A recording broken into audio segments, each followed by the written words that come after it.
Alright, so in addition to the Andre Ward versus Sullivan Barrera fight, HBO also featured a prospect level fight between Joseph Diaz Jr. versus Jayson Velez.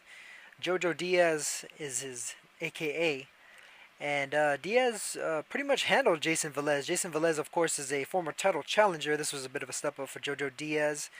Velez having challenged Yevgeny Gradovich for his IBF featherweight title at the time. Gradovich has since been dethroned by Lee Selby. And Jayson Velez, even though I thought he lost that fight, actually wound up getting a draw against Gradovich. So he's proven to be a fairly tough competitor in the past, but he also took a recent loss to Ronnie Rios, who is another Golden Boy prospect, incidentally. Rios, however, though, has taken a loss to Robinson Castellanos, a fifth round TKO loss, where Castellanos just bullied him. But Jojo Diaz here pretty much technically outskilled Jayson Velez. Jayson Velez had fought very close against Gradovich and had fought very close against Ronnie Rios, but Jojo Diaz pretty much handled him. I mean, he pitched almost a shutout. Jayson Velez maybe won a round or two here and there, but otherwise, even when he was landing some good shots on Jojo Diaz, Diaz was able to answer back immediately. He was landing repeated right hands, right uppercuts, right hooks, left crosses, left uppercuts. He was, using a good variety of punches from a variety of angles, and measuring out Velez pretty well, even in spite of the fact that he wound up getting cut himself. Jojo Diaz did, but he fought through the cut like a potential future champion should, and he just put on a pretty good technical bit of boxing against Jayson Velez. Jojo Diaz is possibly nearing the title contention level. I'm not sure how soon they're going to throw him in there with one of the title holders. But he is ranked by several of the sanctioning bodies. He's looking right now. As of earlier today, he was ranked number 10 for the WBC, which is currently held by Gary Russell Jr. And also, I believe the interim version of that title is held as well. I think, if I'm not mistaken, I believe Oscar Escandon won the interim version of the WBC title against Robinson Castellanos. Funny enough, and that was because Russell was originally supposed to fight against Escandon, and he wound up pulling out late. So I'm guessing Escandon versus Russell is probably a fight that's going to be happening fairly soon. So Jojo Diaz will likely wind up having to fight somebody else before he potentially gets shot there. There's also the WBA champions. You got the super champion is Leo Santa Cruz, regular champion being Jesus Cuellar.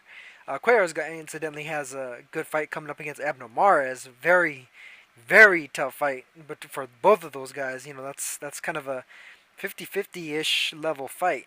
Mars should probably be a little bit favored though because he's the more proven guy at the top level. But Cuellar is a very big, strong featherweight, so you definitely can't count him out, especially against Mars, who has been knocked out, albeit against a big punching Johnny Gonzalez. But Cuellar is no slouch in the power department himself. He's a very hard puncher. You can just check out the Victor Chinian fight for evidence of that.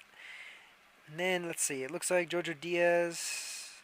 You know what? Actually, it looks like he's not ranked in the IBF or the WBO at the moment. At least not at 126. I'm looking at 122 right now, and yeah, it doesn't show. Well, at 122, it shows him ranked at 122 for the WBO, number 14. So I'm sure they'll re-rank him in the correct weight class after this showing against Jayson Velez. Of course, the champion for the WBO is Vasyl Lomachenko.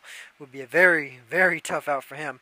And the number one contender for the WBO is actually Oscar Valdez. Oscar Valdez, I think, may wind up being the future super fight for Jojo Diaz, so long as both of those guys stay undefeated and wind up winning belts, each of them. Um, the thing is, Jojo Diaz still gets hit a little too easily for me to favor him against somebody like that. And also to favor him against most of the other guys I mentioned, really. Um, I'd say Santa Cruz should be favored over him. Lomachenko should be favored over him. Gary Russell, I think, would be a very interesting fight because they have pretty similar styles. Both southpaws, both pretty slick, both like to throw in combination. I think that would be a very good fight between Russell and Jojo Diaz. And Escondón too. Escondón versus Jojo Diaz would be an excellent fight. A lot of speed, a lot of action. Escondón is very quick himself and throws a lot in combination. I think Lee Selby and Jesus Cuellar, in theory, would probably be easier routes to a title.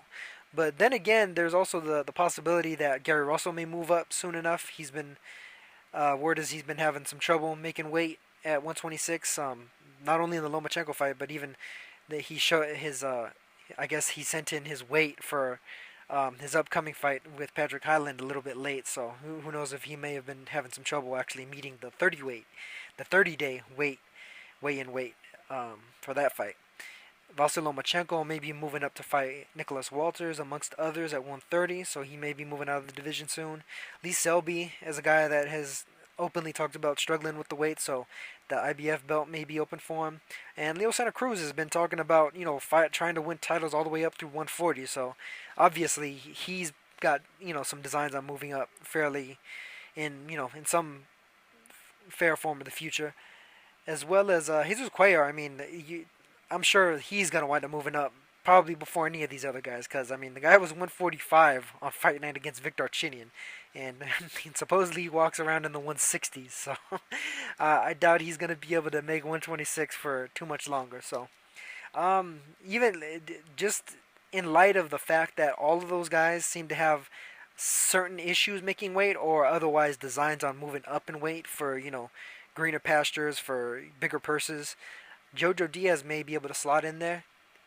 But, otherwise, regardless of all that, he had a very good showing against Jayson Velez, landed good punches, showed technical ability, showed the ability to fight through a little bit of adversity with that cut and be unbothered by it. I saw somebody on Twitter, I forgot who it was, mentioned they said that Jojo Diaz reminds him of a back foot version of Juan Diaz. Juan the Baby Bull Diaz back in the day. I'm not sure if I'd compare him to Juan Diaz because Juan Diaz threw more punches than Jojo does. Jojo Diaz does throw good punches in combination, but not in the same levels of streams of Juan Diaz, where he would just swarm you with shots. Although it was on the front foot as opposed to the back foot. And Diaz isn't a slouch on his front foot either. He's not a guy that's so back foot heavy that he doesn't have a front foot game. He's able to track guys down pretty well, get in and out when he has to, and he's a pretty versatile boxer. But I do think that he still has some flaws, although he's corrected quite a few of them since I've seen him when he first turned pro. So I think he's adjusted to the pro game pretty well. But he probably has a little bit more learning to do before they step him up to fighting for a title. So we'll see how that goes. I'm sure he'll probably wind up on one or two more of these HBO undercards before they try to move him up against world champion, and we'll see how he does then. And we'll see if he learned a little bit more from this experience. So he definitely did better than former champion Yevgeny Gradovich, but the title picture has become a little bit stiffer, it appears, as opposed to when Gradovich was a reigning title holder. So we'll see how Jojo does in the future, and on to the next.